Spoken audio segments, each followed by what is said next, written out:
இன்றைய தினமலர் செய்தியில்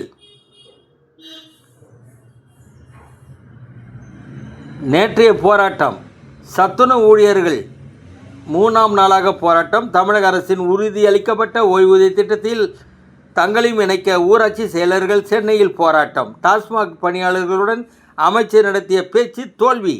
போராட்டம் தொடரப்போவதாக அறிவித்துள்ளனர். பணி நிரந்தரம் உள்ளிட்ட கோரிக்கை. ஒப்பாரி வைத்து போராடிய ஊரக பணியாளர்கள் கைது. கௌரவ விரிவுரையாளர்கள் போராட்டம் தற்காலிகமாக ஒத்திவைப்பு. ரஷ்யாவுடனான போரில் 55,000 வீரர்களை இழந்தோம் என உக்ரைன் அதிபர் தகவல். ஆன்லைனில் 200 போலி மருந்து தளங்கள். ஆன்லைனில் 200 போலி மருந்துகள் தளங்கள் முடக்கி அமெரிக்க அரசு நடவடிக்கை. இந்தியாவை சேர்ந்த மோசடி கும்பல் நடத்தியுள்ளது. வணக்கம்.